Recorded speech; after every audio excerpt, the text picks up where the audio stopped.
This podcast is a member of the Place to Be Nation family. Visit us at placetobenation.com, the only place to be in your pop culture world.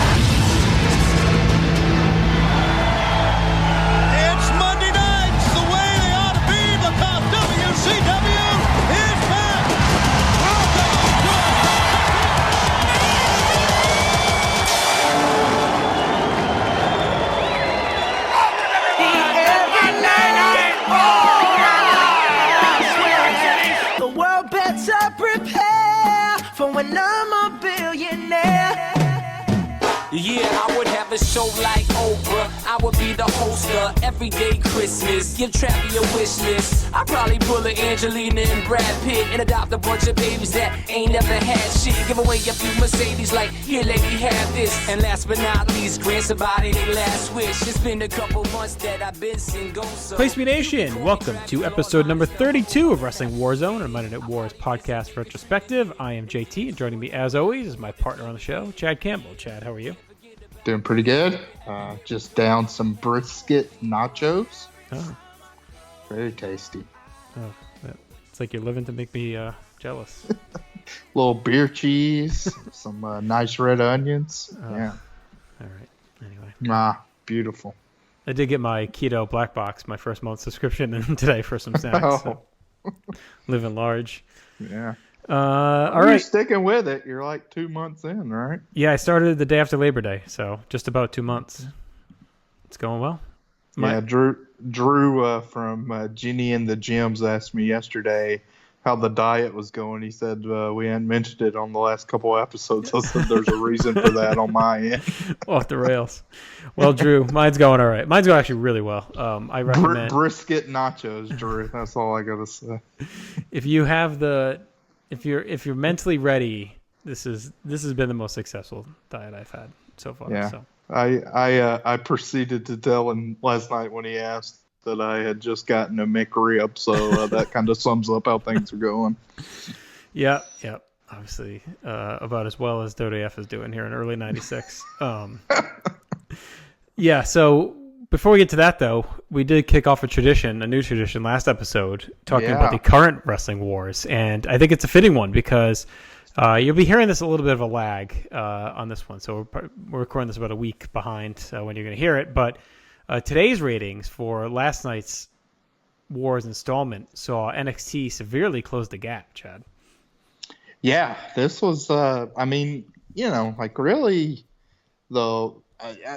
aesthetically, I think most people have enjoyed both shows. Some have preferred, Dynamite, some have preferred the NXT, but... the ratings haven't been really close in the first, 5 weeks of it. But this week, now we're really in a battle. Yep. And I think there's it was an interesting indicator because I would say this was probably just from a quality standpoint, probably my second favorite Dynamite. From top to bottom, I thought the women's match was really good. Cody's promo was amazing. Mm-hmm. And I like the final angle leading into Full Gear. But NXT, I think, really got helped by the people being stranded in Saudi Arabia. Because, then on SmackDown, you saw, like, Adam Cole beat Daniel Bryan. And have a showcase match. Let me ask you this. You feel like there was any plan at all to do this NXT invasion? Or did they honestly, do you think they backed and stumbled into it because of the Saudi Arabia stuff and because it went over so well on Friday? Well, so there has been, rumblings for a while now that they had plans for Adam Cole on the major shows. That was always something I'd heard kind of on the in the Twitter DM kind of area. Mm-hmm. Just that Heyman liked him, was vouching for him, blah, blah, blah.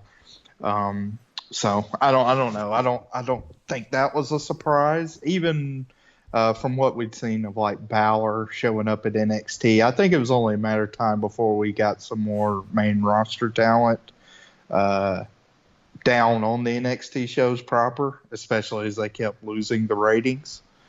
So that's not a surprise too. Now the fact that they're going full hog with it and how they've accelerated it.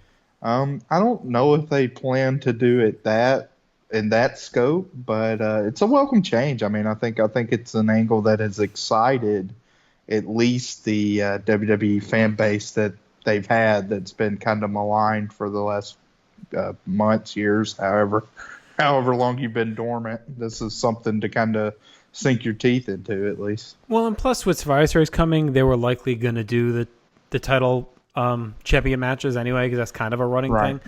So maybe there was some thought to having this, but I definitely think it could accelerate it because of how well it went over on Friday. Like I think that's very likely the case, and I think this is probably the most interesting of any sort of invasion angle since like the original NWO, and I'm counting Nexus, because Nexus was presented while a threat also didn't really have like an ace in the group. I mean, Wade Barrett was the lead dog there until Punk, and then it kind of went off the rails. But they have so much invested in these NXT guys, and they are dudes with reps. They are dudes that have put a lot of time in NXT, so they're known. But you have a built-in, easy-to-believe rivalry with Triple H leading the young guy. Everything that goes into it is believable on levels, but they're also have reason not to make it a squash on either side. So I think this is our best chance to have an even back and forth kind of invasion side versus side thing that they've had. They've tried it with Raw versus SmackDown forever, and it just never clicked because it just didn't feel like invested, whereas this feels like a lot of investment because they haven't even gotten into really.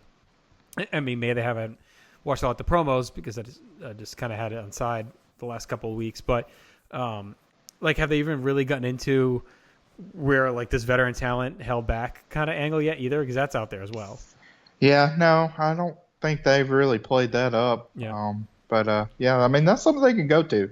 I mean, there's certain opportunities here. I don't want to be pessimistic because what we've seen's been good. I mean, I thought SmackDown was really good. I mean, that's what, we talked on the last show how SmackDown went to Fox, and besides Brock, squashing Kofi, which Brock squashing people and winning the WWE Championship wasn't even a new thing, but I guess it was new on network TV. But besides that, SmackDown had been mostly the same show. But this I thought was kind of a blessing in disguise. And I was pessimistic about that. Like I was happy for the opportunity when I heard that all those guys were stranded. But I mean, I kind of thought, oh, this will probably be like a ratings disaster. It could stunt the growth for some of these guys if they draw a bad rating because they feature the NXT talent and then they kind of get the blame, which they don't deserve. But it turned out the other way, and it's been a positive so far. So, yeah, I mean, I think the best hope of anybody as a wrestling fan is that the competition will breed creativity, and I think you're seeing that on both ends so far. And WWE stepped up their game, and I mean they kind of received dividends. I mean, just from last week to this week, they went from I think 580,000 viewers to 820. So, right. I mean that's like a 40% jump. So yeah, there's obviously interest. And I think anytime they have to do something completely different, like that helps too. You know what I mean? So yeah, I think the intrigue was there because holy shit, like we know we're getting something that's not status quo on Friday night. I think that probably helped a lot too, and so it'll be good. I mean, hopefully they'll capitalize on it to continue just turning the heat up. Like we want them to be good, and we want AEW to continue to be good. And I think Full Gear is an interesting show because I think it's probably the pay-per-view. It's an interesting one in my mind because it's the pay-per-view with probably the least hype. Only because it's just a normal promotion now, right? So the last few we've had from them, that's all we've had. Like All In, All Out, Double or Nothing, like that's it. So they were so anticipated because they were basically like super dream cards. And now that it's just part of their normal week-to-week evolution, it's kind of business as usual. And that's not a bad thing at all. But I do think it's a little bit less hype around it. Like I'm not playing, like the last couple I've had like parties and we've gotten together. Like I'm not doing that this time. But I'm going to try to watch or at least follow along and catch it at some point. But that said, I think the potential there for it to be a very good card. Like Jericho Cody, like you mentioned, has been like unbelievably built. So the hype has been great for that match. It'll be curious how they take the direction. So I think it's a big show for them to handle kind of where they're going to come out of that with their big matches. And then Survivor Series is also like a massive show for WWE because it's going to say, are we going to take the NXT people legit? Like, are they going to win those matches? And then the War Games the night before, like the 2 War Games, like it's just a real big weekend for them, I think. Yeah, I mean, so, I was kind of on the fence with the Full Gear.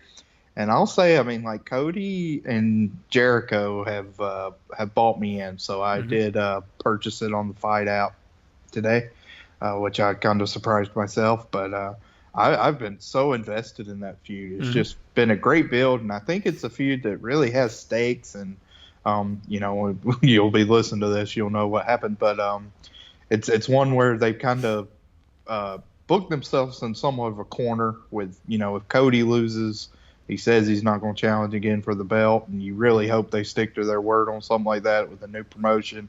And, I mean, Jericho just became champion at All Out, so, which way do you go there? And, there's a possibility, I guess, they could do like a Great American Bash 1988 type finish. I saw with like a blood stoppage or, something wonky where Cody could then save face, but See, I think that's a risky. To see. I think that'd be a risky move for them because I agree. They've already had like a decent amount of, because of the record thing, like I feel like they've already kind of went screwy with a bunch of finishes. And I think ending your first real official pay-per-view with some kind of screwy I think it's just like asking for trouble. I don't think they're there yet. But they're also treading a line because if Cody wins, now are you starting to get, now the bookers are just putting themselves over territory, right? And I'm not saying he doesn't deserve to earn it, but I think you're already starting to see some of that seep through. Mainly it's from the haters that wanted to shit on it, but there is some of that seeping through. Like these guys are just putting themselves, it's a Cody vanity promotion, look at his wife. So like they're kind of trapped a little bit. I think Jericho is going to win. I don't think they've taken enough time yet to knock down his stable with the Inner Circle to like have him lose a title already. I think they have to build more to that. So how they get Cody another title shot at some point, I don't know, but I think Jericho's going to win. Yeah, I thought that maybe like Dustin could turn on Cody or something like that. Kind of something that they thought. But I don't know. I'm interested to see how it turns out though. So yeah, it's been exciting. I mean, this past week in Japan was nuts. There was 4 major shows, really 5 major shows. Let me see. Yeah, there was the Noah show. So there was 3 shows in Sumo Hall in 3 days. There was Noah, DDT, which Kenny Omega wrestled at, and then a Big Japan wrestling show, which Walter was actually on, which was interesting for kind of politics of NXT Japan and whether that's going to be a thing and whatnot. Then you had a big New Japan show and also a big Dragon Gate show. So it's just been a cornucopia, to use a Scott phrase, of a myriad. Yes, of wrestling footage I've watched the past week. It's been exciting. I mean, usually I think November, like I've kind of said, it's usually a downtime, but this past week's been really exciting. I've watched a ton of wrestling. Well, and usually this is a kind of a downtime too. Like usually it picks up a little bit, but it's more toward January. I know Survivor Series is usually the kickoff to like WrestleMania season unofficially, but December can be a bit of a doldrum month. So looks like things are picking up just a little ahead of schedule out there, and of course AEW's birth and rise has helped to that. So, all right, well there's your Wednesday Night War report, which will be a regular feature, I guess, for the near future anyway here on our show. Just ties in so well, Chad. We got to get into it. All right, but why don't we head back in time? 13, almost 14 years ago. 24. 20, Jesus Christ. That's why I'm not the accountant, folks. Yeah. Chad's here to check my math all the time. 4 years. All right, so last week we started with Raw and no, what did we do last week? We started with Nitro last week. Raw. So we're starting with Raw this week. Yep. And then our Nitro will be the go-home for Super Brawl. So, all right, Raw, February 5th, 1996. Chad, why don't you get us into it? Yeah, and actually, this is kind of a weird situation because with Raw being preempted next week, I think this is the go home for In Your House 6, correct? Oh yeah, you're right. Yep, because we got Raw and Nitro this episode. Our next episode will be Super Brawl, and the one after that is just the standalone Nitro, the night of the dog show, and then In Your House. So yes, things get a little wonky for us over the next few episodes. It's probably one of the few times on the Warzone where we'll have 2 shows in one night that are go home episodes. True. True. So that's kind of cool. Should we do the go home superstars in case? Well, it's a get to. They're actually still doing some stuff on Superstars. Yeah, definitely. Still happening. Raw, I couldn't remember if this is the first time, but I know it's rare. So we don't get any of the opening kind of animation graphics. Yep. It colds open right to Yoko's music. Vince says that this could be one of the most momentous Raws they've ever had, and they've had a lot of momentous Raws, which, okay. But they've had a few, I guess, by this point. And then Vince and King kind of introduce us and set the stage for the rest of the show, running down the matches. That leads us into our very opening matchup, which is the Dudes with Attitude versus Bulldog and Yokozuna. In Your House 3 rematch. Yeah. Oh, yeah. I didn't think about that. We had In Your House 4 main event open the show. Or was Owen was in the 3, right? No, but remember he was out sick or whatever, or he was missing, right. and then he comes out at the end. Right. Yeah. Yep. There we go. Okay.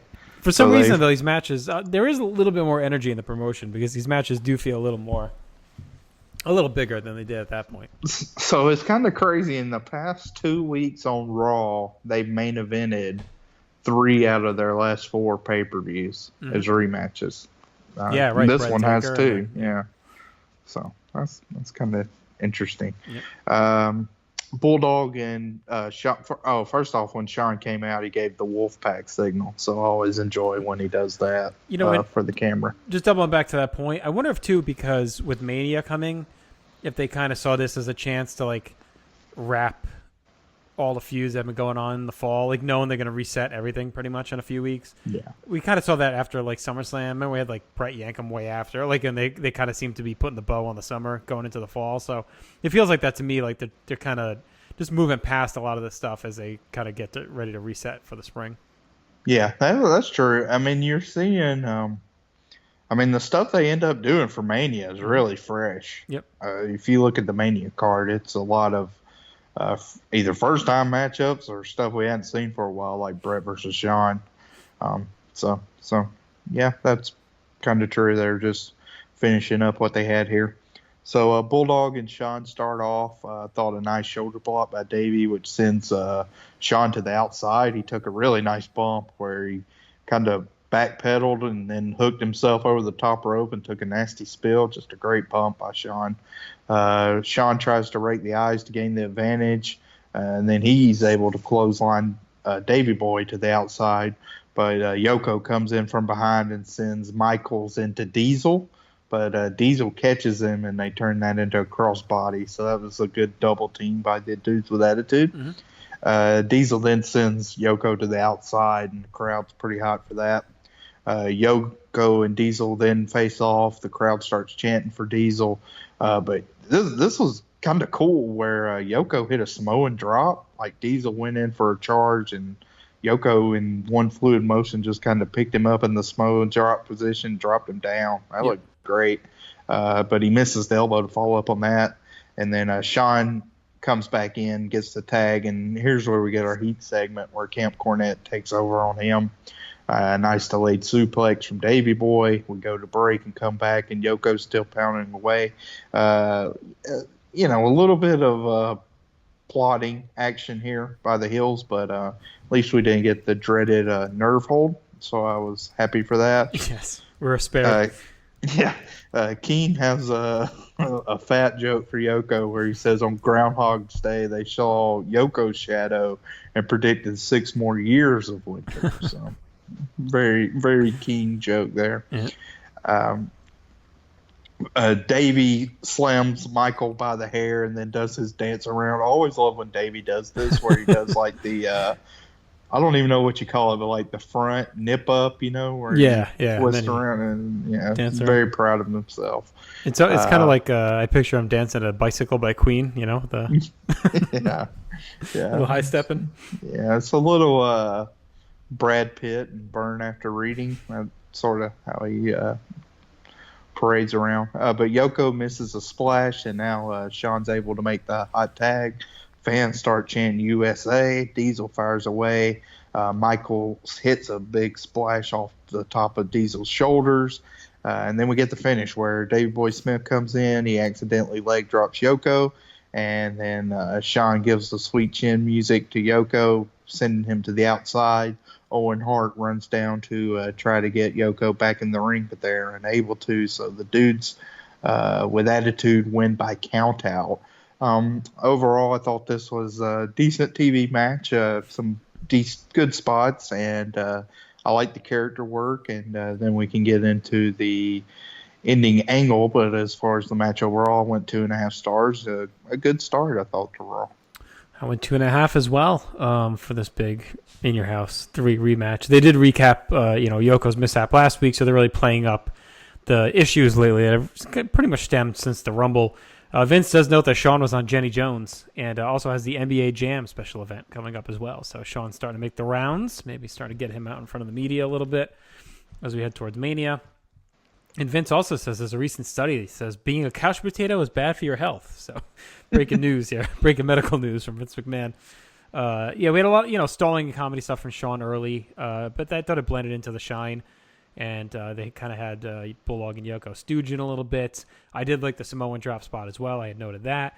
And when they turned the tide was good too, because Bulldog pulls the top rope and Sean takes a real hard bump to the floor, and then Bulldog throws him into the stairs. So it was a good, violent switch. It wasn't just a kind of a weak one, which I liked. Vince also lets us know Vader only had a 24-hour career because he's still suspended, but Lawler says Cornette has Clarence Mason on the case still. So we do get a little bit of the nerve hold, but not too much. I love Bulldog when he spikes the hair and, like you said, hopping around and doing the front flip, just really hamming it up. And then Yoko has a really nice vicious slam on Sean, too, which is really good. I liked the hot tag to Diesel. I liked the showdown with Diesel and Yoko, too. That was cool earlier. And then the hot tag was really good. I thought Diesel did a nice job with the clean and house and into the finish. A little disappointing with the count out, but I think it plays into the fact that Camp Cornette is kind of wearing thin with Yoko, being a little bit prone to mistake, even though it hasn't always been him. He's always involved. And then just being a fat slob, they can't get off the mat. It's burned them for a few times now over the years, and it happens again. So we can see that they're kind of running thin on that. So this is by the book. Nothing really stood out. I like the house cleaning at the end. But the bigger story is that Camp Cornette has issues going on. So I went 2.5.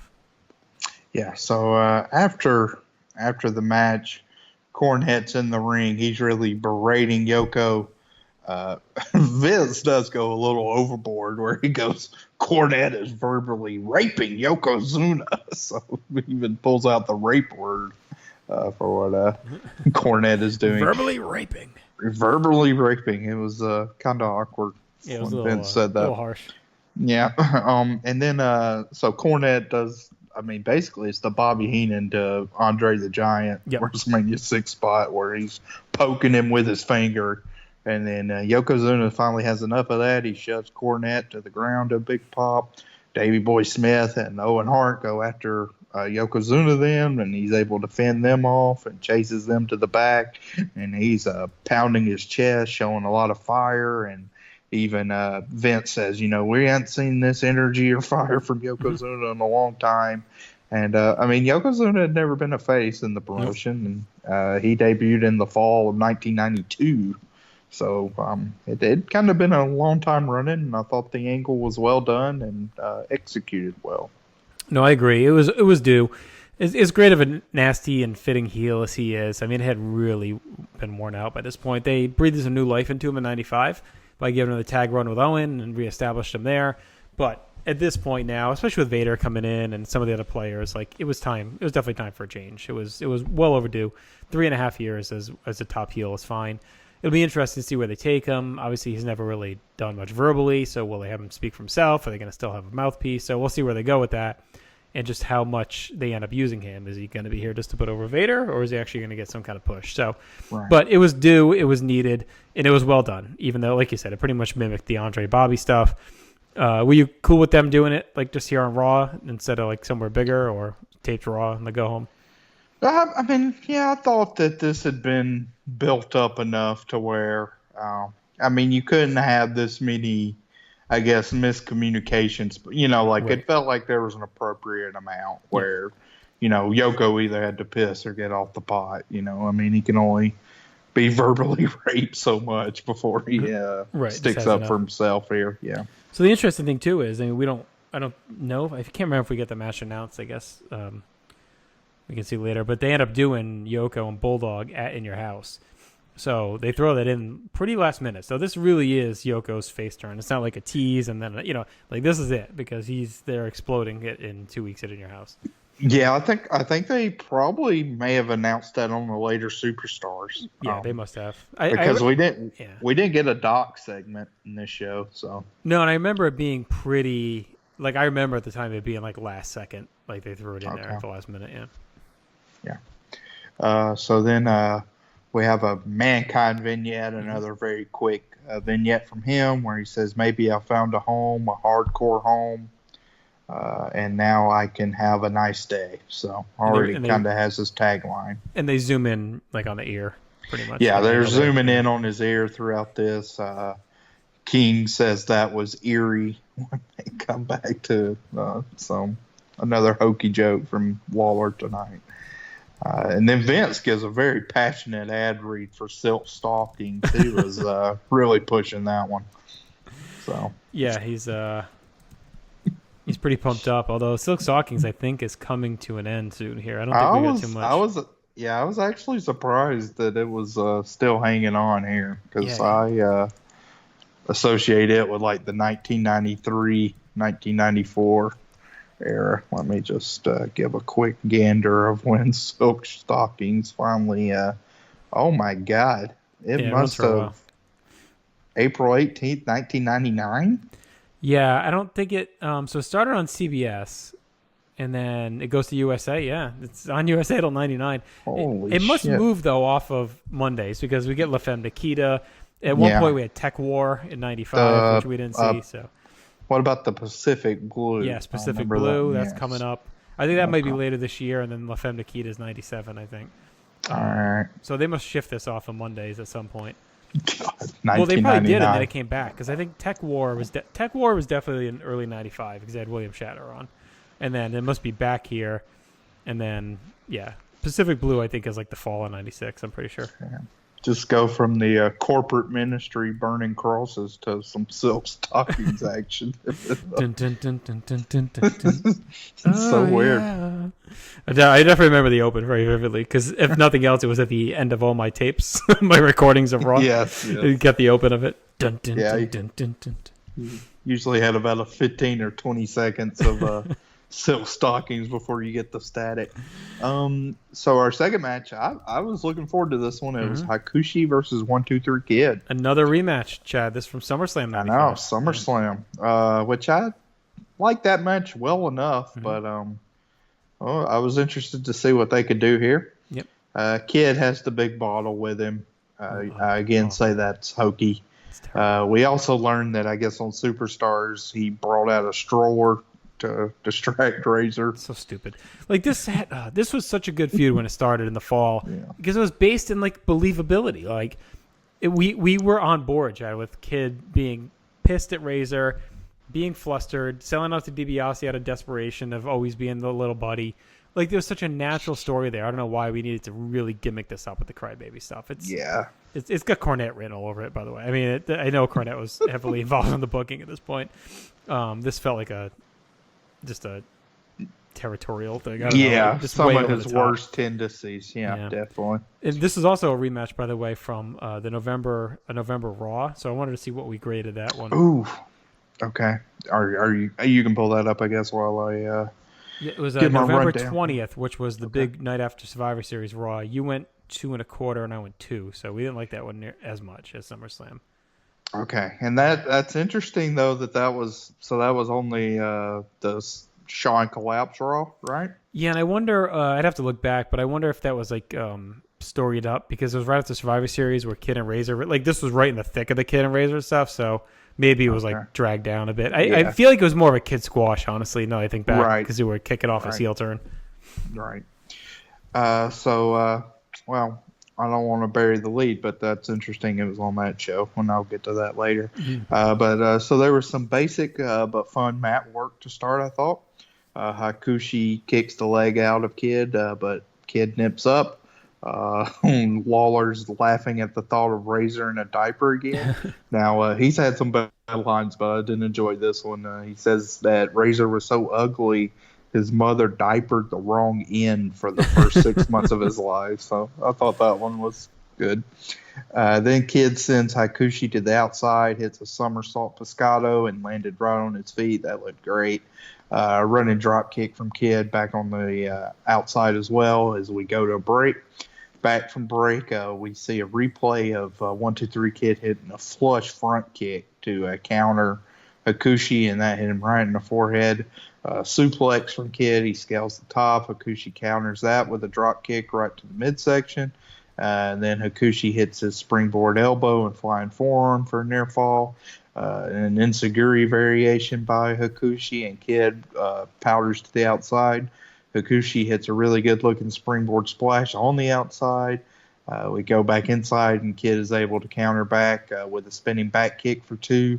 Hakushi reverses the pin attempt. The Kid puts him in and kind of a rolling cradle for another 2 count. Then Hakushi gets a Rana for another 2 count. So some really good action, as you can read by my description here. I thought the crowd here kind of brought it down, but this was the last taping, so probably just burn out, but a little disappointing because the action was good.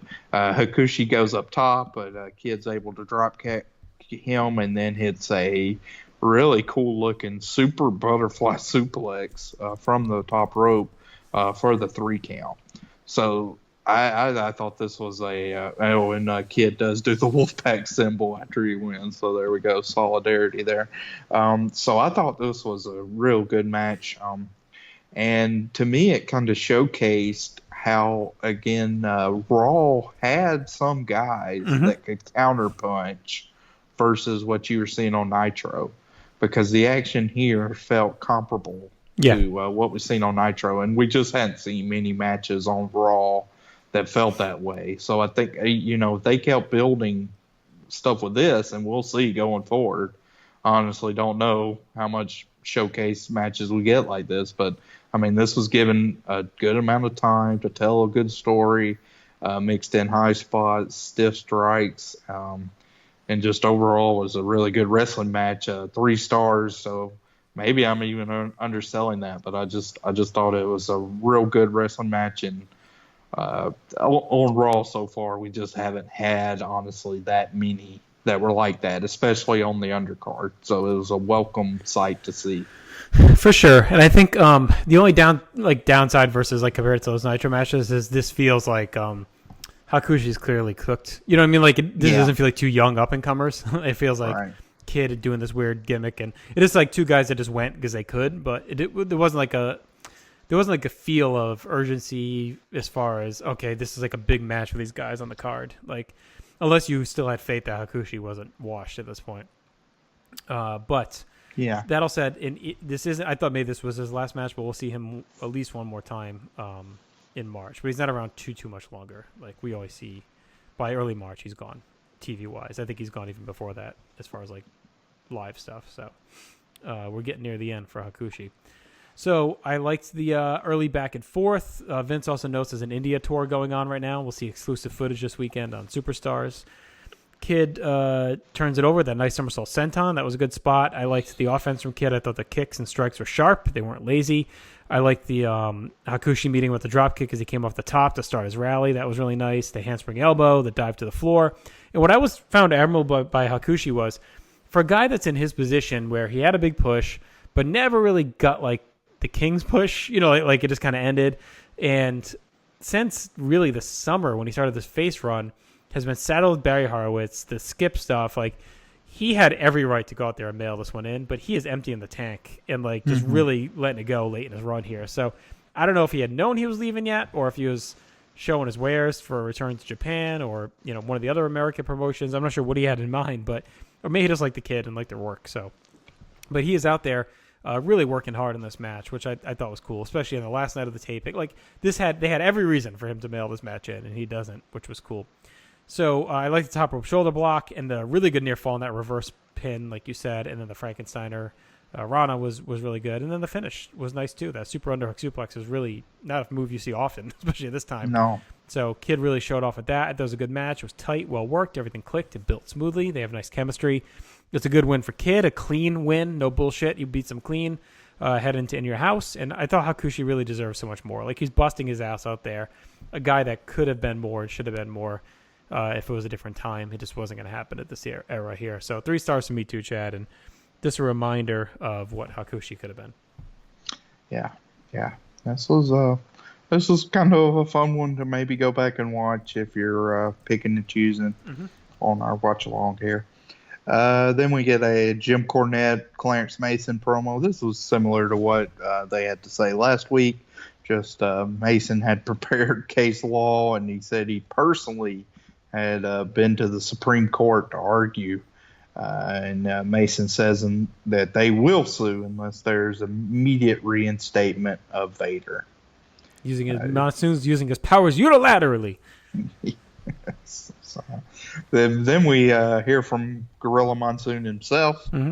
He's got a nice neck brace on. He goes through his injuries. I can't remember exactly. He said he had a hairline fracture of his vertebrae, but of course he does the third scapularis of the spine, like all the usual stuff that he says. Yeah. And then he also said something kind of along that line of like the contortionist cartilage of his stomach or whatever. So it's like, okay.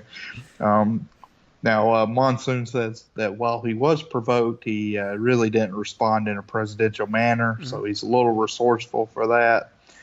Vince, of course, asks, well, are you going to apologize to Vader? And Monsoon says absolutely not at that. He scoffs at that. And then he says, and then they ask about the reinstatement. He says, well, that's in the hands of the board of directors. So that seems like kind of a weird ruling there. Right. Especially since we haven't really heard much about the board of directors yet. It's more been kind of a WCW thing to this point. Yeah. So that means if you're the president of the company, you can just suspend whoever, and then it's up to the POD to determine. The blog, maybe because of because he was involved in the angle and like the lawsuit stuff. They're recusing him from being in, having say in Vader's future. Perhaps conflicted party. I do like that he when he asked about the apology, highly unlikely. He breaks that out. He's getting all the classics in this one. The King asks about Piper. Monsoon says he's a man's man in desperate times, call for desperate measures and desperate actions, and he thinks Hot Rod's going to clean the place up. And then we pretty much learned that Monsoon won't be back until Mania. Yep. So he's written out until then. Yeah, well, it gives us a good couple months of Piper, so makes sense. Yeah, yep. And I think that was all I had before we went into our main event. Well, we did have Doc, one thing with him. He quickly plugs the Slammy Awards. Says ballots are open, so that'll be happening, I believe, the night before Mania will be the Slammies on returning to USA. So, and that is a show, Chad, that I taped and watched like endlessly. I really found that Slammy show enjoyable at the time. Also, they have the awesome Sunny bikini music video, of course. We also learned the dog show's preempting Raw next week. So, like you said, this is essentially the go home for In Your House as far as Raw goes. Yeah, we hear that from Vince. He has to kind of announce that. And then we get our big main event, which is the rematch from the Royal Rumble, Undertaker versus Bret Hart.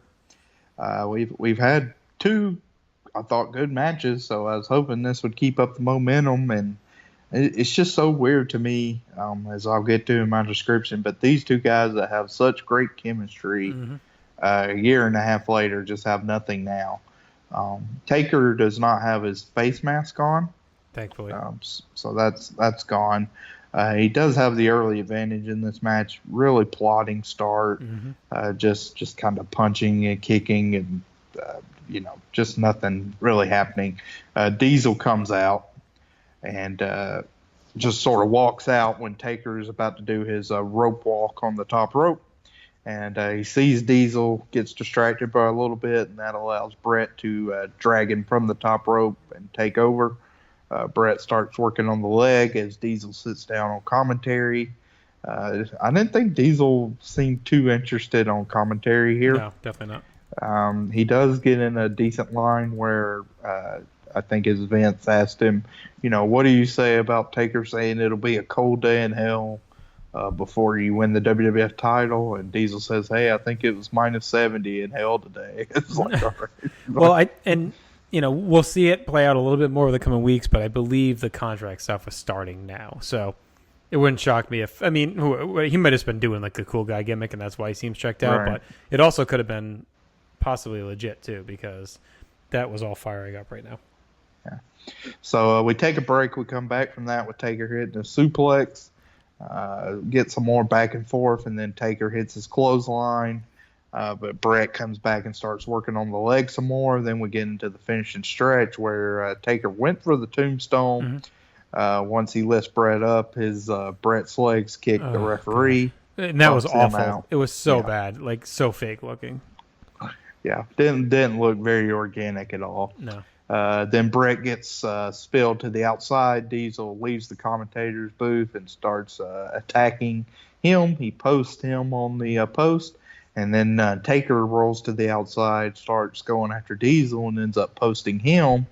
And then as Taker tries to go back to his attack on Bret Hart, Diesel's able to come back with a chair, slam the chair on Taker, and then gets him in the ring and hits not one but two jackknives. Mm-hmm. And that looked pretty cool. I liked after the first jackknife, they kind of teased the Taker sit-up. Yeah. And he kind of gets like a quarter of the way up and then goes back down, showing Diesel's power. And then Brett actually recovers and pounds away with Diesel in the aisleway and chases him out. So they kind of go to break in the midst of all this mayhem. We come back from break and learn that the match was a draw. So I didn't think this was a very good match at all, which was disappointing. And like I said, there's just not much chemistry between these two right now. So I ended up going 1.5 stars for this one. I went a little higher. I went to 2, which I don't know. I think that's. Did I give them that at the Rumble too? Just like a respect. Cursory 2. Yeah. I went 2, and actually we went a little higher. You went 2.5. I went 2 3/4 at the Rumble. I actually thought. I mean, the Rumble match is like the ultimate. Yeah. It's not great. It's not bad. It's a match. Right. This one I thought was like, just do something. Like you have a tight window. I know the main thing, like the bones here is to get. Oh, and actually, also when they were fighting on the outside, I think it was King mentioned something about, this is what they were talking about with the triple threat match. I think Piper had mentioned that or something. Yeah, I guess on Superstars. Like he didn't mention it last week. So I thought that was interesting. Like that they were kind of teasing that. I don't know if that was ever in the cards or right. Like, and I don't remember it too well. Like I always thought the first. So they're saying the match itself was on Super. I haven't noted that the triple threat. No. I think they said. I think it was something along the lines of, this could set up that triple threat match that Piper was talking about on Superstars or something like he just mentioned it as a possibility that a match like that could happen. Right. Yeah. I wonder if they did it on a house show maybe as like a trial, because I don't think I think they don't do a triple threat. I think until the summer of '97 on Raw is like their first official one. Wow. So they go a really long time after mentioning it here. But there could be one on a house show, possibly. Yeah. I'm not sure, but yeah, I noted that too. That because he says. So in Huntington on a Superstars taping on February 20th, Bret Hart pinned Undertaker after Diesel interfered. The bout was supposed to be a triple threat match involving Diesel, but he was too injured. There was one. Oh no, Diesel was originally making a triple threat contest. So yeah, it looks like they did that a couple times, and that's it. They did it twice. It looks like at least that's what Graham has. I don't know if there was anything else, but. So they had planned it at least a couple times. So maybe it was going to be like a dry run for something, and then they just never go back to it. So Vince says Brett demanded this match despite the protests of Diesel to give it to him. Both guys got a big pop, and it was interesting because it was kind of a rare big championship match feel on a taped Raw, which you don't always get. So we don't always get like world title matches on taped Raw. So it was a big deal in some ways. They do put over the madness of Piper with all our saying about the triple threat match. Vince says the marketing suits are struggling. They're going nuts to keep up with all his ideas that he's rolling out. We're not actually seeing any of them, but he's talking about them. No. Yeah. We get the fucking face smother. Like, it's like Taker couldn't wait to do that face smother again on Brett. It's like he loved it so much at the Rumble. He's got, I got to get right to it. And that's where Diesel comes out. We go right back to the leg lock. It's just like the Rumble template. Like, it was so disappointing to go back to it. Between the face smother, the leg lock, it's like they learned nothing from that match. And then we get so much working the leg. Diesel talks about Brett taking on too much, which I liked. The offense from Taker was so meandering. And then, of course, you get the tombstone with the awful ref bump, which I hated. The roll-up, there's no count, of course. And then Diesel really wakes up the crowd finally when he attacks Brett on the floor, throws him to the post to get the brawl. I love the chair shot from Diesel, the jackknifes. I loved him talking shit to him before hitting the second one. Like, that was classic Diesel. That was really cool. Yeah.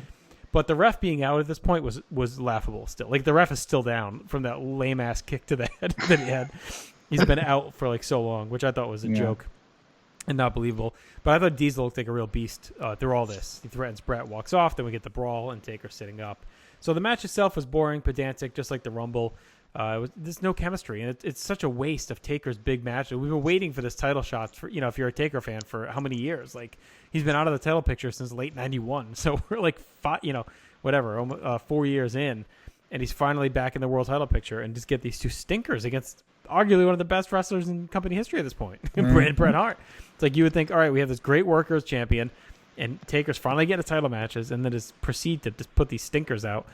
The Diesel attack completely saved everything as he's continued to feud with both Taker and Brett at this point. So I do like the multi-channel main event feud that we have going on. Like, that's cool, and that'll be a running theme over the next couple of years. But for right now, the match itself was disappointing, but the hype around Diesel's heel turn and everything that's come from it has really been a breath of fresh air for them. So I went 2 stars on the match. Yeah, and as you talked about at the beginning of this show, and I think that was the case here, where Survivor Series kind of started, I guess, our path to Mania. Yes.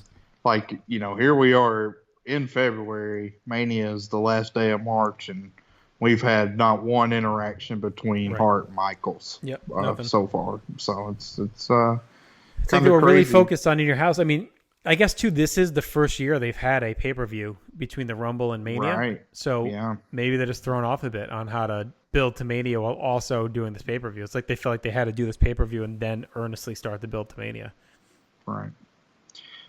So then we finish up the night with Billionaire Ted's Wrestling War Room, which is a continuation of last week's press conference. And we're seeing it in spite of the threats of legal action. So. Oh, yeah. Yeah, they're proudly presenting it again, despite the lawsuits that are pending.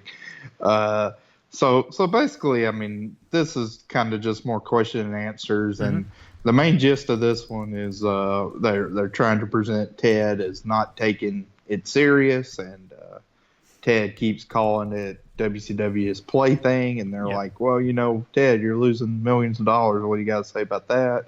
And he's just like, well, fun. Yep, having fun. And they ask about the Time Warner merger, and he still says, I'm having fun. It's my plaything and all that. So they're really trying to sabotage. And he said he's motivated by money and power. Yes. And then did they say at the end, like, when I see my dad again, I'll tell him to kiss my. And he does that. So just really, really, really bottom of the barrel. And again, the only highlight was Huckster and Nacho preening in the background. Yeah, I was kind of sad we didn't get any Hulkster lines here. Like on the Money and Power, I could see Hulkster saying, "Hey, me too, brother," or something like that. It's like they were trying to go too serious with this one, sadly. And then we get this image of this. I'd forgotten about this. Yeah, so they did like an op-ed opinion piece / ad that they wrote to Turner shareholders. Vince says the Wall Street Journal and New York Times rejected it, but they will run a modified version on the New York Times finance section this Wednesday. So he is really going hard on this war here. on Ted Turner. I thought this was the worst Billionaire Ted so far and the most evil. Like, this is now like really nasty stuff. Yeah. Like, and he is playing this war out in a form that nobody wants to see. It is not funny. It's not witty. Like, if they had done it in a way where it's told through the characters, like in a kind of sneaky way, that would be so much better. But this is just so ham-fisted and blatant. Like, these press people are just asking the questions, and then Ted is looking like a yokel. Like, there's no creativity to it at all. And then the op-ed piece is just like, what the fuck, you know? Oh yeah, this is a smear campaign, is all that is. Yeah, I mean, this wasn't funny at all, and the ad piece, like you said, I'd forgotten about that. Straight out of the Trump playbook for the Central Park 5 case of just, pasting their opinion right there on the front page of the news or whatever. So you get serious Vince narrating it, so you know it's a big deal. Yeah, it's interesting. Version will run on the New York Times finance section. Yeah, it's like the ad said like, "Hey, Time Warner, right? Are you okay with some losing $40 million?" Right. Yeah, basically, exactly what he's doing is calling out Time Warner, and also the stockholders, right? He's basically saying, "Hey, shareholders," in which the irony of all ironies, right? Or are your shareholders happy that XFL is going to be pissing away all this with so many? Right. And Linda McMahon's. I mean, it's funny how things come around, but what he's basically saying is, "Hey, Turner shareholders, are you know?"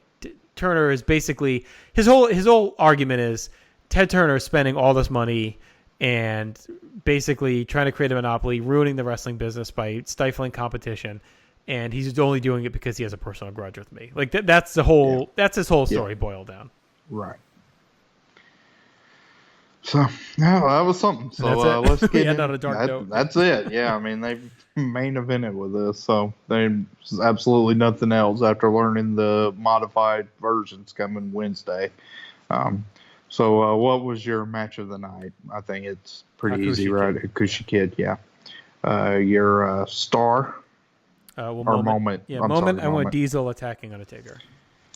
I think I would actually go probably Yoko turning face. Yeah, that was a good one too. Okay. I went with Diesel for MVP. Yeah, I went with Diesel as well. Did you get some commentary? Yep, I have. We're preempted by Billionaire Ted to the King. No, another kind of dog show. Oh yeah, that's right. I was told I could get a pay increase if I came down and did some commentary. That was Diesel. You're not afraid of the dark, Vince. I have a rechargeable flashlight at home, Diesel. It's -70 in hell. That's a cold day in hell, says Diesel. Yeah. So mainly Diesel commentary there for me. No debuts. Nope. The only shots fired was this Billionaire Ted. Right. And 2.7 was the rating. So that was up 0.3 from last week. So a little tick up. And what did you give as a grade here?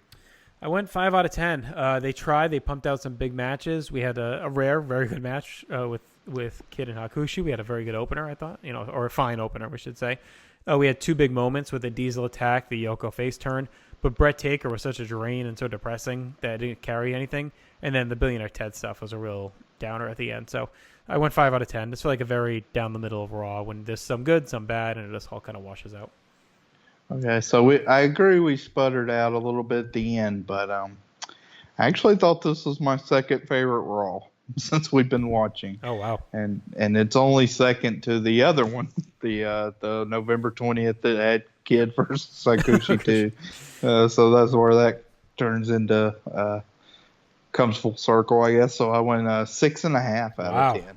Yeah, I enjoyed it. I mean, even so, like. Taker versus Brett sucked, but at least the character work and angle development was there. Right. So I like can last week's better actually. I went 6 out of 10 last week. Yeah. I mean, I didn't think last week's was that bad either. I mean, Raw's been behind, but to me, it does feel like we're in the doldrums of. Like what you were talking about, where it's like Yankum versus Brett main event, and then just like Mabel still hanging around. Like we're at least getting some interesting, juicy stuff from some characters that feel like big names, and not just kind of guys coming in for a little bit of time and getting an opportunity. Yeah, the interesting thing is Like, I think Raw at this point would be a fine show, like, if there was no Nitro. Like, you'd probably be happy with Raw if you were just watching that and Nitro didn't exist. Right. But the problem is Nitro is so alive and different that it's just that much better. But that doesn't mean Raw's been bad, per se.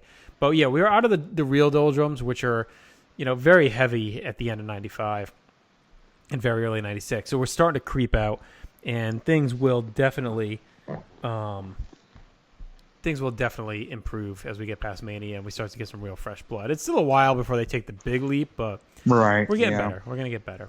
So why don't we really take a break? Not take a break, but why don't we talk for a moment here about what's going on in world of PlayStation.com and our feeds over on the PTM Pop feed. The Sarcastic Four back with the latest episode of Marvel Age Podcast, continuing to look through about a third of the most significant output from 1972.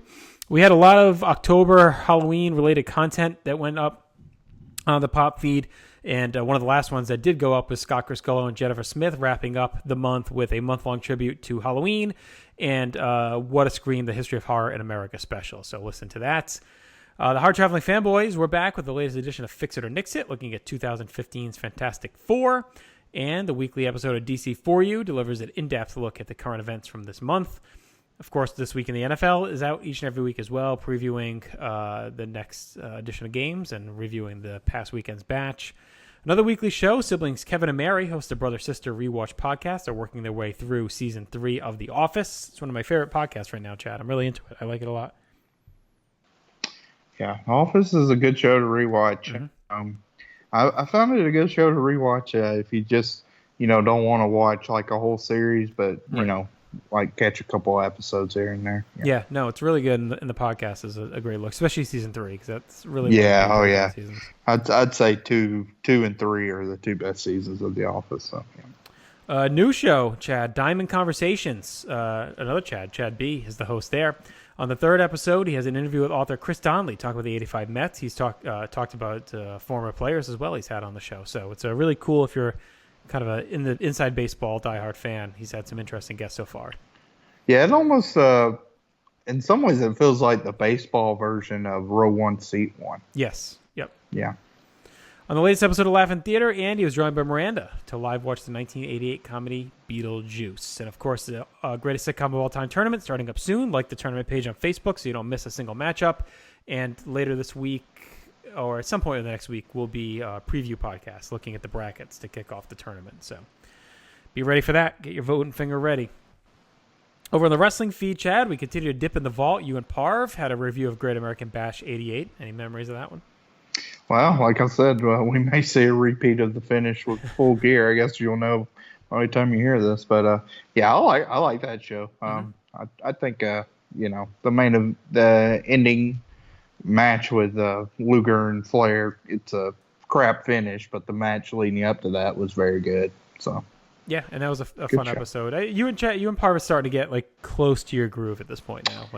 Yeah, I think I really think we sort of hit our zenith and kind of the 89-90 territory, but I think this was a kind of important step for the show as we'd kind of phased out the Samick was already phased out, and we were kind of getting our guest rotation in, so should be kind of hitting the quote-unquote peak of that show. Yeah, no, looking forward to it. And like I told Ben on my recent episode there, it's my vanity podcast at this point. When I'm ready for the next one, I throw one up. There you go. All right, speaking of Ben Zanni, Row 1, Seat 1, episode 28, I was on, Ben. We talked about, with Ben, my history as a wrestling fan and the founding and growth of Place to Be Nation and the Place to Be podcast. It felt like a sprint, not a marathon in that episode. We didn't take a breath on that one. We just cruised right through everything. So we talked a lot about kind of how I met Scott and how everything grew from there, where the site took different left and right turns, where it is today, and then just everything, me as a fan and how I got into wrestling and how my family approached it and whatnot. So have you listened to that yet, Chad? I have not, but I'm sure it's probably a good intro to the origins of PTB. Yeah, I dug it. We have a new show on the feed, With This Ring. Husband and wife Ryan and Cindy looked at 5 matches. I talked about Ryan's GWE list as well as Cindy's personal list. So I heard you like that show. Yeah, so Cindy's a better sport than my wife. I enjoyed the dynamic because you have Ryan who from our trivia tournaments definitely knows his stuff, real long term WWF fan, and it's nice to see because I think most of us are in a relationship where our spouse or significant other kind of humors us with our wrestling fandom for the most part.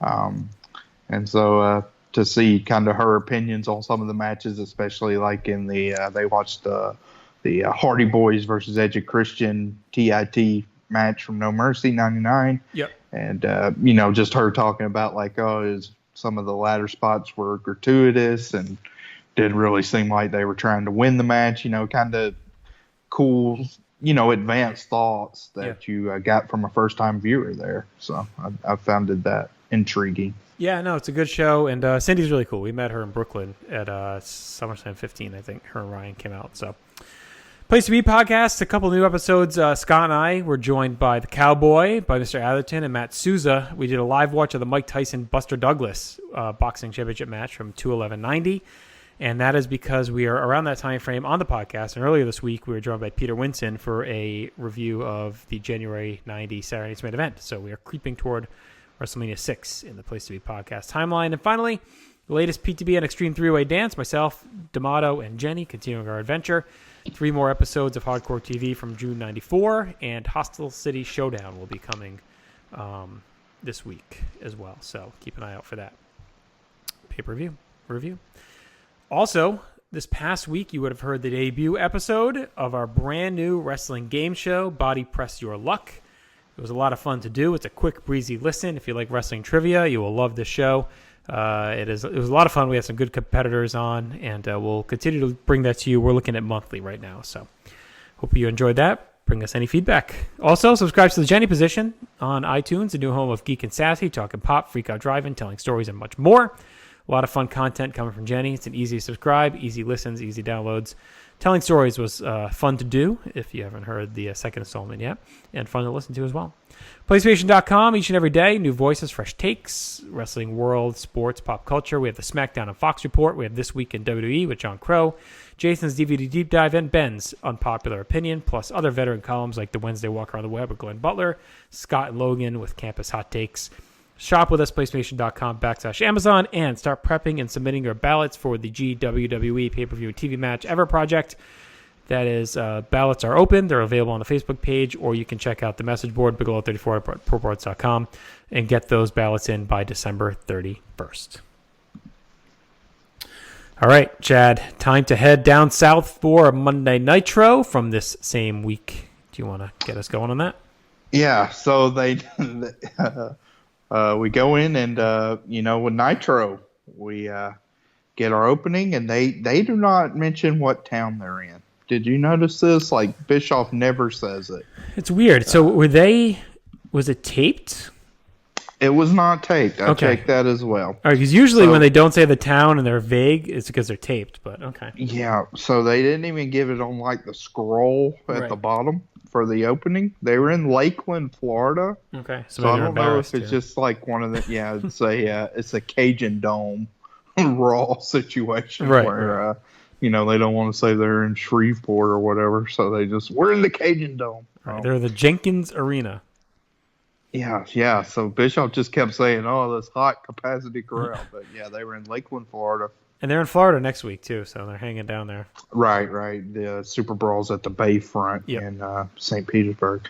Now, Pepe, I couldn't figure this out. So, was this an Annie outfit? I don't know. Honestly, I don't even ever make note because you usually handle it for me. So I just wait for the info from you. So, is Pepe a male or female? Do we even know? He's a male, for sure. I was fixing that. Mongo ain't got no bitch. Not a slut. Okay. So Pepe was in a red wig, and it looked like either like a Amish dress or maid or I Raggedy don't know. Andy, so maybe. I assumed it was an Annie kind of orphan outfit, but very, very odd. It was very odd here. So we get our usual intro where they run down the show as well. Same as like on Raw with King and Vince. And we got our first match, which looked very tasty on paper. Chris Benoit versus Randy Savage. By the way, Mongo at one point, when they're talking about the cage match for Super Bowl, says Hogan could be blind if his eye gets scraped into the chain link. So he's very concerned. Yeah, he gives a lot of visuals about the cage yes. throughout the show. He's like, it's at the end, but he's like, why don't you go out and rake your face across the cage and see how much you like? It's like, okay, easy. Chill out. So Benoit versus Savage, first time matchup, I believe. I probably should have double checked, but I would assume. I feel like they may have actually fought before. I'll look it up in a minute. But I was still excited to see it. Oh, yeah. So a really intense lockup. They go after each other right at the bell. Action spills to the outside. It may be Benoit's first title match. Oh, world title match. That's true too. There we go. TV here, so. Yeah.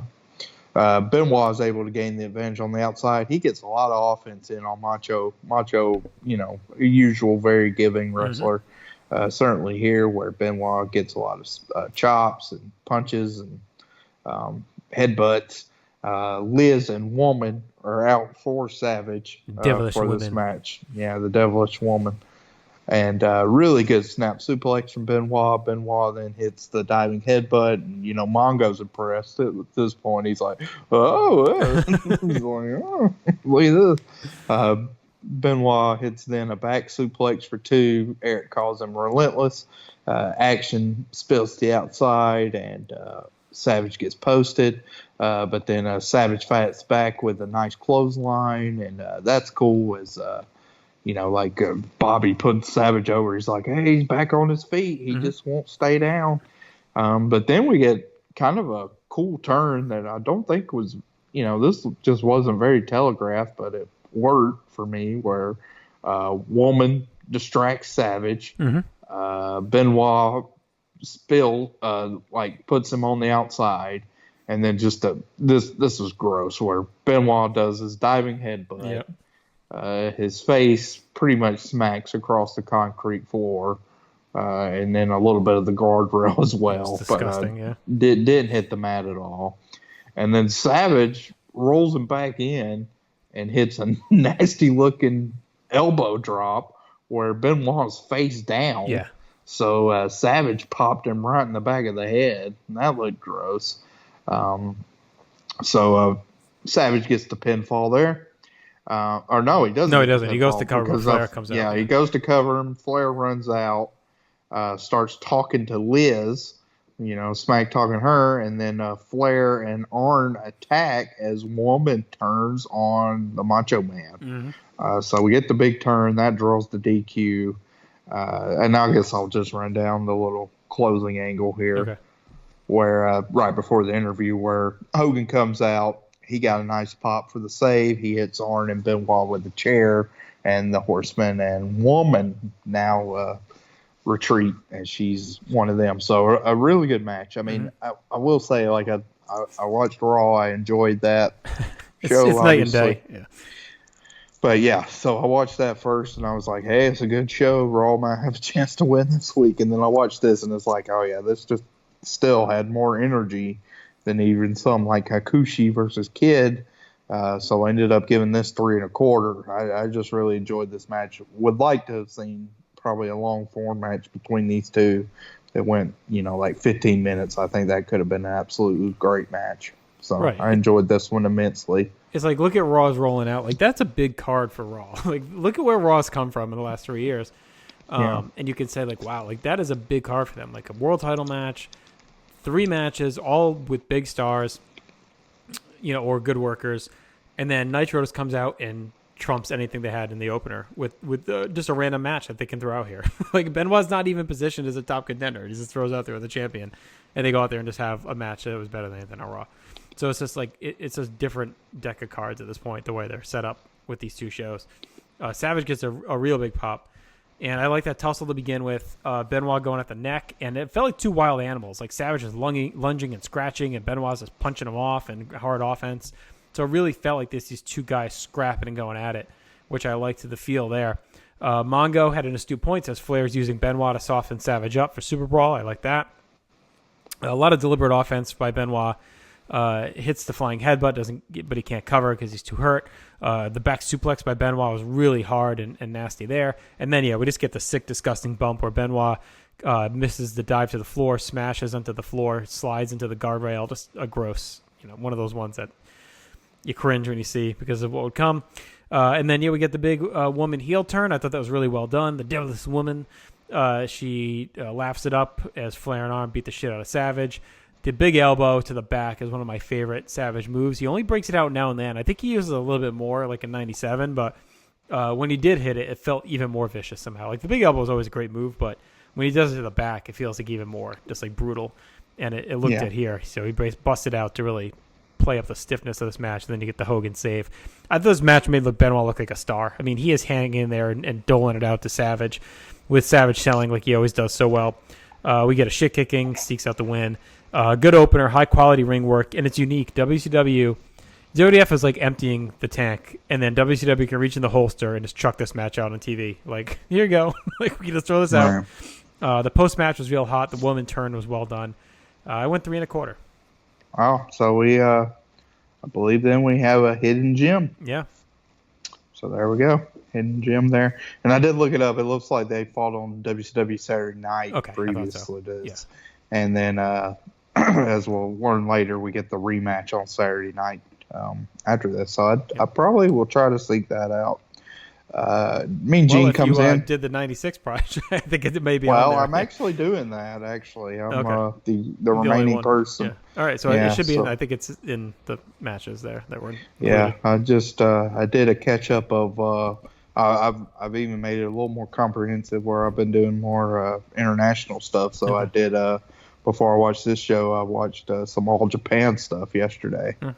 So ready to go, almost ready to put a bow on January. So I think I got 3 or 4 more matches left, all from WCW Saturday night. So I'm sure that's probably in the pile. Then Gene does an interview. Hogan rarely is able to get off anything in this promo before Flair attacks him from behind. Which thank you. That was great. I thought this was just great with Flair pounding away with nice punches. I love the way the Giant kind of just casually strolled out because Flair had kind of attacked him. And then Giant hits Hogan with the chair, and who should come in and try to stop him and hold him at bay but the Zodiac. Of course, the Zodiac tells him, don't do that. Now this I thought was awesome, where Savage comes back out for the save.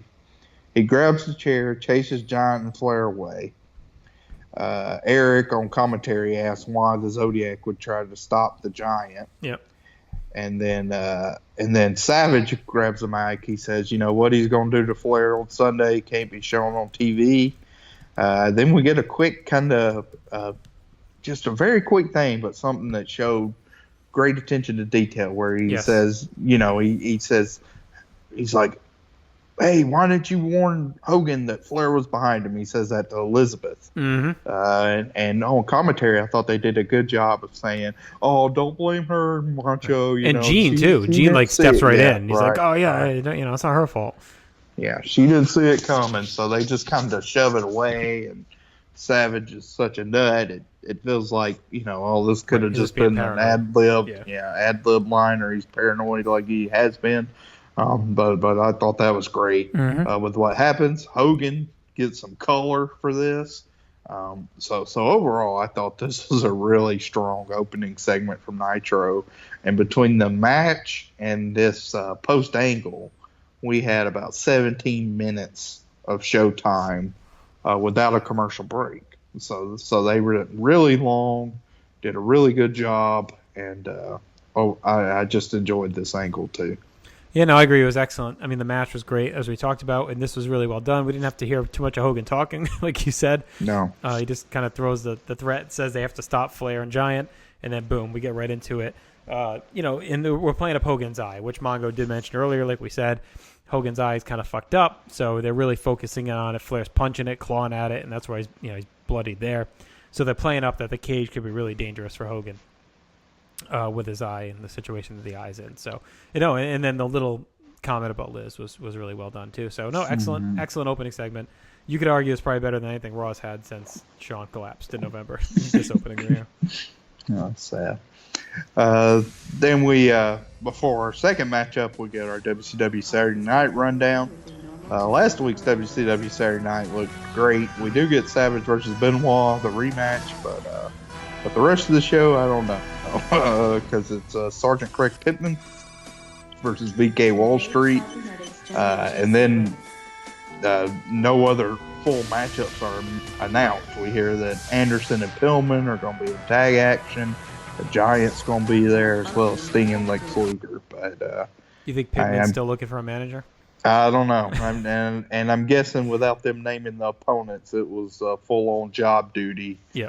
For the the main stars on WCW Saturday Night this week. Yeah, maybe with Super Bowl coming, they don't want to go too heavy on matches. They Right. figure just kind of showcase episode. Right. Then we get our second match, which was set up by last week's Nitro. It's the Taskmaster and Hugh Morris versus Arn Anderson and Brian Pillman. Hugh is laughing as the bell rings. And Eric, I thought, had a good line where he says it's pretty scary when Arn Anderson is the sanest guy in a match and of a group. So I thought that was pretty funny. Pillman chops a few times, and Morris laughs at him about that. Then Pillman gets power slammed to the outside. He pushes a cameraman. Eric says, "Hey, if that happens again, take the camera right off of him." Arn tags in. Him and Hugh Morris go at it. Morris chokes Pillman on the apron, but then Arn's able to come in from behind, take advantage of his spine buster. The Horsemen then start to work over Hugh Morris with some nice chops from Pillman. But I had kind of a problem with this. And it's what you get a lot of times in a heel versus heel type matchup where, I mean, for this match, to a degree, it didn't go too long, but it was, like a 7 or 8 minute match. Yep. And there was about a 2 to 3 minute heat segment on Hugh Morris here. And, I mean, he just wasn't sympathetic at all. Right. So, as a result, the crowd that was insanely hot in the first segment, just doesn't know really who to cheer for here. Yep. Like, the best pop was Arn's Spinebuster. So that's where the match really dragged for me. Hugh does make the tag to Sullivan, and I thought this was kind of the tactic you should use in doing a heel versus heel match, where basically Pillman and Sullivan just start beating the shit out of each other. Like they just start going nuts, punching each other, a really intense brawl. Sullivan's able to get the advantage. He ties Pillman up in the tree of woe, hits his knees, and then Sullivan's like biting his face as Arn finally steps in and kind of breaks it up. I just liked it. We do learn there that we get the respect match signed between Pillman and Sullivan for Super Brawl. Yep. And then Arn and Sullivan brawl all the way to the back. Arn goes full pile driver, and someone behind the curtain breaks a broom over Arn's back and lays him out. And we don't know who that is right now. That was kind of interesting. I was actually kind of racking my brain on who that was because I'd forgotten about this. But that allows the Dungeon of Doom in the ring to attack Pillman. Sullivan brings in the strap as the ref calls for the bell. Hugh Morris hits the no laughing matter, which does look impressive. And then Sullivan straps Pillman, and they beat on him for about a minute or two, allow Arn enough time to come back and recover, and Pillman kind of pissed off stomps to the back. So that again was like, I don't know. Was he playing his character? Was that how frustrated he was? Like, what was going on? Who knows? But as a match, I thought it was okay, but I just didn't really like that middle portion, so only went 1 3/4 here. Oh, wow. Okay. Yeah, I liked it much better than you. I loved Pillman's entrance. He's just like running around with a cane, and Arn's all focused and annoyed at the same time. It's a cool dynamic they got going on. I liked the laughing too during the chops and the strikes, and it was cool because it's just like these two maniacs, right? So it's like Pillman's acting nuts, Hugh's laughing. It's like a madhouse with all these guys out there just Crazy. Yeah, we get to mention the respect match. Bobby talks about all the dangers that come with a strap match. So that was well done. Bischoff does tell the truck to take the care off Pillman if he goes at the cameraman. So they're really playing up that Pillman, this loose cannon, like he can go off at any minute. We saw at the Clash where he attacked Bobby. I really like the spine buster. I thought that was really impressive, the one he hit on Hugh Morris. And then, yeah, we do get the focusing on the kind of the leg and the kidneys and neck for a bit on him. Mongo then makes a comment. He thinks Arn is crazy to keep Pillman as a horseman. So we're continuing that as well. Like, why are they going through this and keeping the nut around? Hard beating for Morris. Sullivan's tag. And that felt really real. Like you said, just unloading on each other, brawling. We get the Tree of Woe, but Pillman just no-sells it and comes right back at Sullivan. Then he's biting him. So this all felt very real with these two guys scrapping, and it's been built well. It's not like it comes out of nowhere. Like this, I know they play it up as kind of Pillman's this nut and why does he, but they really built up the heat between Sullivan and Pillman because Sullivan has just been shit-talking Pillman from day one as this like a nut and why is he with the Horsemen and all this other stuff. So Pillman's just like, fuck you. Like, I'm done with you. So there's some believable heat behind it. The broom thing was good. And then, yeah, the end was really good. And I thought it was interesting because Pillman takes a beating with a strap and then just rolls away and walks off. And Bischoff's like, get the camera off him. So they're playing up this work shoot, which I thought was well done. The fight felt real. Pillman no-sells it and walks away, like executed. It's in this gray area where, like you said, it's believable either way. And Pillman is so good at it that you don't know what's going on. So it's been really effective the way they've handled all this. It was hard-hitting. And I like the end a lot. I went 2 3/4. I thought it was a really good tag match. Nice. So, yeah. It's okay, but there we go. A little bit of a disagreement there. Then we come back, and it's right into our third match, which is Marcus Alexander Bagwell versus Ric Flair. So now there's three facets of attention to detail here that I thought were amazing. One, they come right back with Flair's match. So that can kind of give him an out of why he didn't come out to help Pillman when he was attacked. Because, he's getting ready for his match, which was about to just happen. Woman is out with Flair. So that really cements them as a duo now. And then as soon as Flair comes out, we see kind of sneaking behind him, coming down the entranceway and then going to the announce booth, Mr. Wonderful, Paul Orndorff. He goes to the announce booth. He says, the funny thing about Payback is you never know when it might happen. And I thought that was amazing. I really did. So now we know, Orndorff was the one that hit Arn with the broom. Yeah, it was real subtle. He says it just enough of a hint that but if you're not really paying attention, like you may not, like it wasn't beating over your head. It was just very, he just kind of snuck it in and chuckled. And it's a nice callback to how they treated him, of course, and put him on the show. Right. So. And so here's another layer of that is what took Orndorff out was a spike pile driver by the Horsemen. Arn was going for a pile driver on the floor to Sullivan when Orndorff hit him with the broom. So that is just, I don't know who was in the back putting that together right now, but that was fantastic. I thought that was just amazing stuff here. So this match these are the type of matches I always like with Flair. And I understand these types of matches, I'm always of two thoughts. Because, throughout this match, Flair makes Bagwell look good. But I do understand the critique, too, that sometimes he makes these underneath opponents look too good for his level. But, he's the heel, so I kind of go back and forth with that. But that's an old PWO talking point. It's kind of a critique for Flair during, the greatest wrestler ever process and everything. So Flair starts the match hot with chops, punches, near falls. Bagwell comes back with a nice flurry, hits a back body drop and clothesline. A Flair to the outside, crowd's hot for that. Bagwell gives him a clothesline on the outside on the floor, and then hits him inside with another flurry. Flair's really showing ass. He does his Flair flop. Nice standing drop kick by Bagwell, and Woman is just screeching for Rick to do something on the outside. Bagwell goes for another drop kick. He misses that. Flair then immediately tries to go for the figure four, but Bagwell's able to roll him up for a 2 count. We then kind of get an unfortunate weird bump by Bagwell as they sort of just collide into each other. Yeah.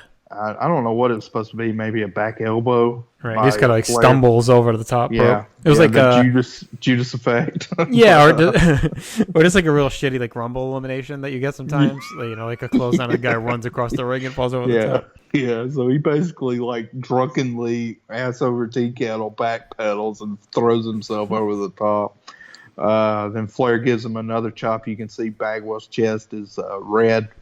Bagwell charges into the corner. Flair gets his boots up, but he goes to the top and he gets thrown off of that. Bagwell's able to hit the superplex for a near fall. Mongo actually thought he had him right there. Bagwell then goes for the springboard splash. Flair gets his knees up, and then Flair starts strutting around, locks on the figure four, and Bagwell is able to submit to that. So I like this match. I'm pretty forgiving of Flair with his enhancement because I did think he helped elevate Bagwell here, which I appreciate. And really, besides that one awkward spot, I thought this was a good match, so I ended up going 2 3/4. It was a good match. Yeah, Bagwell looks like a goof with these pants and the highlighted pompadour, though. Like the American male's look is not the best for him. We do get the note from Bischoff that Savage took Hogan to the hospital, and then he's headed back to the arena. And then the Orndorff stuff, of course, was really well done, like we talked about. Nice hard close on by Flair to start. I liked that. And then we kind of get like a speed bag in the corner from Flair, where he's just battering Bagwell. Bagwell batters Flair. And I thought it was a really good stretch by Bagwell. He really showed on offense. With the missile drop kick and everything else. And then, yes, that awkward spot really kind of kills the flow for a minute there. But you get Woman paying dividends right away, so she's already getting involved. She's active at ringside. It's like she was just really wanted to bust out this role, and she gets into it right away. And then, Flair comes back and gets the win. So I thought this was, and then Savage, of course, chases him off. I thought it was a good TV match. Bagwell looked sharp. He got a lot of opportunity to shine. Like you said, Flair made him look good. And it was a perfect Flair TV match. He feeds for a bit, wins clean. That was this classic stuff. And I'm always kind of a fan for these top guy against a mid-card guy who comes up and takes a shot at the top-tier dude on TV and gets like 10 minutes to go for it, whatever this went. So I went 2.5. I thought it was very good. But again, it shows you like this outshines, or in my eyes it matches, in your eyes it outshines, like a big match on Raw, like with their top stars, and then they just throw out this Flair and fucking Buff Bagwell match, or not even Buff Bagwell, right. Marcus Bagwell match, and it just, it matches that, like in our world. So it's just crazy when you just look at the depth and the way they're utilizing the rosters at this point. Yeah, it's kind of weird, and that's kind of our last build for Savage versus Flair. Yep. For the main Although event, we've had plenty of build, you could argue, since they've pretty much fought constantly since like November. We should count. I mean, how many matches? We'll have to count when we get to Super Bowl how many they've had. I mean, it's at least 5 or 6 on TV, I think. Right. Well, I mean, it was popping houses on the house show circuit. Oh yeah, so, yeah. Not debating. Not saying they shouldn't have, but it's definitely been. They've definitely pushed it to the ground. Went to the well a lot with that one. Yeah. Then we get our main event, which is Sting and Luger versus the Road Warriors. And another good, nice attention to detail. When Luger comes out, he's not slapping hands with any of the fans. You do see Sting do that to a couple of fans. Big LOD chant starts out. Animal kind of shows his early power advantage in the early going. Hawk and Luger then come in. Luger hits his pile driver. It looked bad, and Eric, which it's kind of, again, a blessing in disguise where it was a crappy looking pile driver, but Hawk was going to no-sell it anyway, so that works. And on commentary, Eric was like, no, he didn't get it. He did not connect, so kind of save face there. Hawk then fires away at him, hits his fist drop.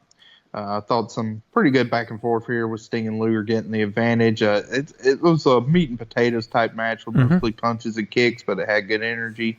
They keep bringing up Animal's back on commentary. That's going to be a constant focal point, it looks like, for his matches going forward. Yep. Luger's able to gain the advantage and hit some elbows on Animal, and then we learn the building lost power. So we kind of abruptly cut into another portion of the match with the lights back on. and Sting has the headlock on. Mongo says he thought he was at a Grateful Dead concert with all the people bringing out their lighters. Luger's able to hit a power slam on Animal, back suplex, and then all four come in for the finish where Animal no-sells a suplex on the inside and then hits a power slam of his own. And then Jimmy Hart comes out with what they said was a lead plate. He tries to help Luger. He gets up on the apron. And then that allows Luger, as Animal's trying to chase Jimmy Hart back to the back.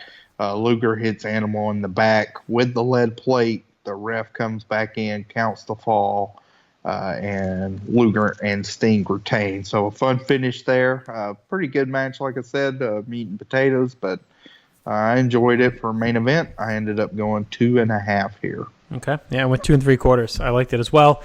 And just a loaded show, honestly. This is the main event on top of just a packed card. I like the black shoulder pads for the Road Warriors.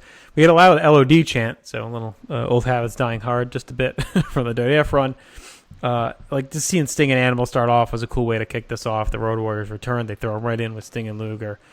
Sting is moving real fast here, bopping all around the ring. Looks really good. You can tell I think he's real happy to be working with Luger and kind of away a little bit from the Hogan stuff, probably. Like, he just seems very energized in this whole storyline that he's got going on. We get the reset with Luger and Hawk, and just a lot of power stuff, kind of reacquainting us with the Road Warriors, reminding us of what they're about, what they do. Mongo wonders if Luger showed good tagsmanship, or if he just wanted away from Hawk when Sting came in. So it's a classic Mongo line there. The Road Warriors really manhandle most of this. Bobby notes that it's rare that Sting is just manhandled. So that was a good point by Bobby. Luger slows up Animal a bit. Of course, the back comes right in. We do get the building losing power. Bischoff says they're committed to sticking past the end time of the show if they have to, because this is a lot of gravity behind this match. So if the power is out, it's not going to delay them. They're going to keep rolling. They're not going to cut us off. The crowd is really all in on the Road Warriors, too. They are pretty hyped for them. The nice back suplex by Animal. I like that. Jimmy Hart comes out. We get the lead plate, I should say. I like the thud the plate made when Jimmy chops it on the steps. It was dung. It was really loud. And then Bischoff was not happy with the finish. He said that bites when the Road Warriors won, Luger won, rather, with the plate. And Sting was not happy. They play that up. Like, we haven't seen too much where Sting realizes what happened, but we do get that here. Like, he is not thrilled at Luger. And Luger's celebrating like he just won the World Series, like on a walk-off home run or something, because he is, like, going nuts over the win. So that is a good power tag. It was feisty. The crowd was hot. Luger's stuff is awesome. It's really well done with him still kind of fighting his heelish tendencies, but he loves Sting so much that, he wants to try and be clean, but he can't. So I think all that's really well done. The Road Warriors are crisp for a team that hasn't really worked together in, what do we say, 3 years, right? Yeah, 92, it's been a while. 3.5 years. They look crisp, and it was a good flow in offense. So I went 2 3/4, and I liked it a lot. Yeah. So then we get the final promo from the Road Warriors, where this was a little weird. I mean, I understand what they're doing, but I mean, I guess they have the out where it was a cheap finish here, but I mean, them demanding a match versus the winner of Harlem Heat versus Sting Luger, it felt a little weird. Like, right. Like, why are y'all the final people that automatically just get to be the board of directors? Gatekeepers? Yeah. So that was. Well, I guess they're saying crazy. They got screwed, so they deserve a rematch. Yeah, I mean, that's a decent out. But if I was Harlem Heat, I'd be like, no. Right. Animal says his back isn't right, but the past is the past. So that was fine. I mean, it was a fine promo. Do you have anything to add? Yeah, no. He says no one will beat them fair and square. Hawk says they'll get extreme and pay the price, Sting and Luger. So, no, it was fine. A fine way to wrap. And then we get Bischoff, Heenan, and Mongo close things out. And we'll see you at Super Bowl. Yeah. So we can go into our awards. What was your match of the night? Easy, Savage Benoit. Yeah, agree with that. Your moment? The whole opening brawl, woman turn, like that whole stretch from the finish of the match to the commercial. Concur. And your MVP? I went Flair. Yeah, I did as well. So we're in lockstep so far. What did you have on commentary? All right, I gave my usual bucket of Mongo quotes here. Not only the big girls, but the big beautiful girls too. Gonna have to get the suture kit. Was one from him. Bischoff, 4 guys that don't like themselves or each other. I guess I missed one word in there. I think it was don't like themselves or each other. Orange directing traffic with 3 people that don't have a license. That was Bobby. I thought that was a funny line. Talk about how Hugh, Sullivan, and Pillman are all fucking insane.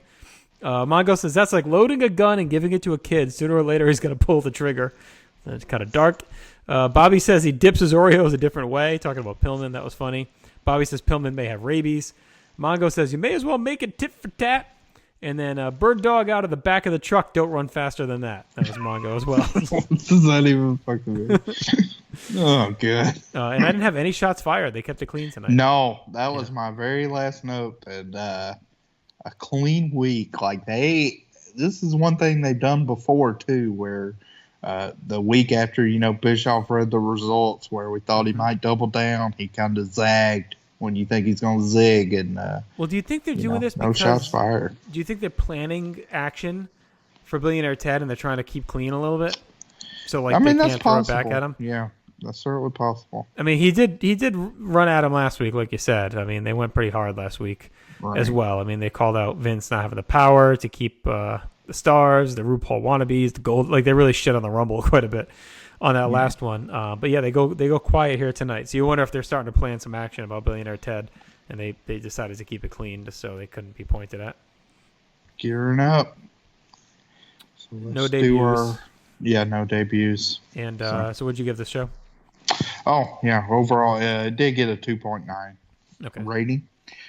So I gave last week's a 7.5. I didn't think this was quite as good an episode, but still another very rock solid good episode from Nitro. So I went 7 out of 10. All right. So same drop for me. I went 8 last week and 7.5 this week.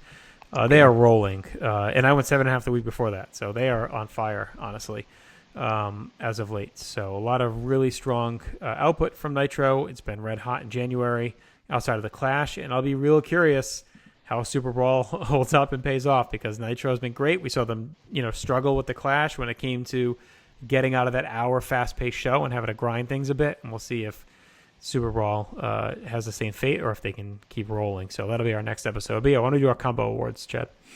Yeah, so I think match of the night, even though there was a good one on Raw, we will probably go with Savage versus Benoit. Yes, easily for me. Okay, our best segment, do we want to go with that opening angle? Yeah. From Nitro. Yeah, the opening brawl and the woman turn, I think, is all kind of one. Commentary, I would say Nitro, actually, pretty easily. Yeah, I liked. I thought Diesel was pretty added some energy there through most of that match on Raw, but King is just so hackney-eyed, and I don't know. Yeah, Nitro's is better consistently.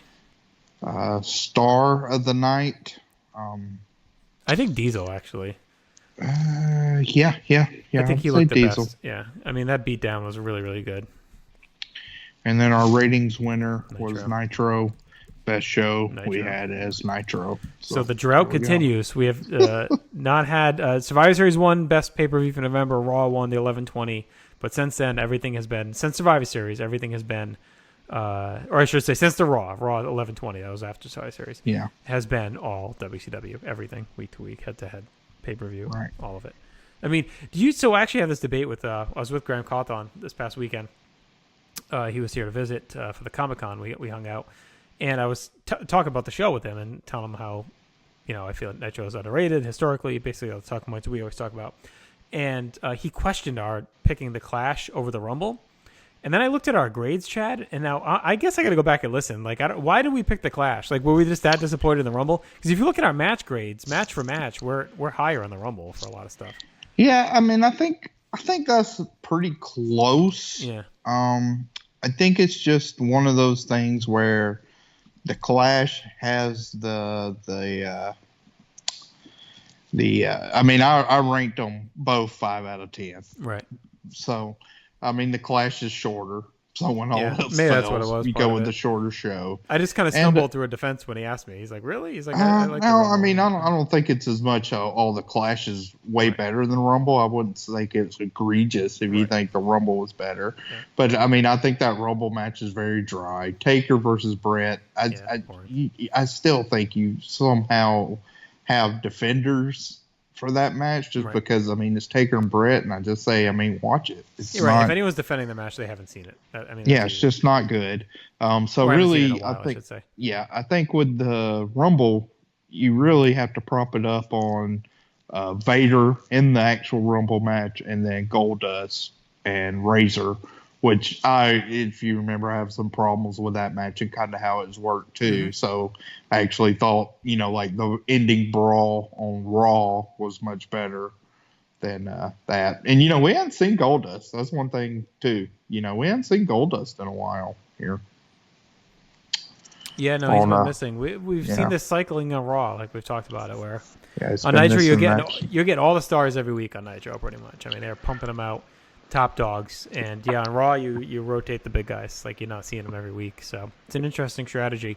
I feel like Raw is going to be the build to Mania will be really interesting, but I feel like it'll be after Mania when we really see any kind of sea change with them in how they present their show. I mean, they're still going to be taped every 4 weeks, so that ain't changing, but.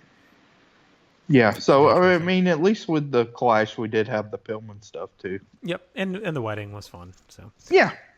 Okay. I mean, if you look at, I think if you look at our overall awards outside of the show, it makes sense because I mean, for best match on both shows, we went Goldust versus Razor. Right. For star on both shows, we went Goldust, and for segment, we went the Pillman versus Bobby stuff. So. I think it evens out, but yeah, I mean, you could go either way with that, but I mean, even still, it's been pretty much a slaughter. So, yeah. Oh, absolutely. If you're hanging your hat on that, the '96 Rumble, yeah. No, TV has been dominance. Like pay-per-view, you can say the big shows have been close, but TV has been like just a rout. I mean, it's not even close right now. I mean, I could even possibly see an argument for. In your house, 5 over Starrcade, if you say like, oh, well, Brett versus Bulldog is one of the, 15, 20 best matches in company history. Like if you're that high on it. Yeah, and I think part of it is just WWF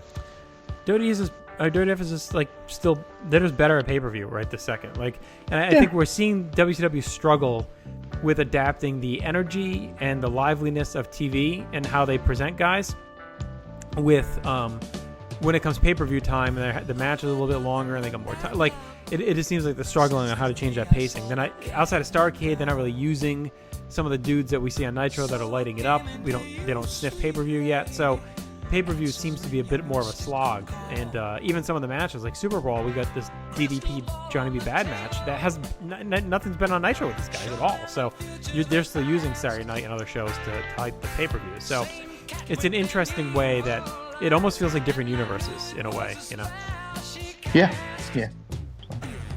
We will see. I guess our next show is Super Brawl.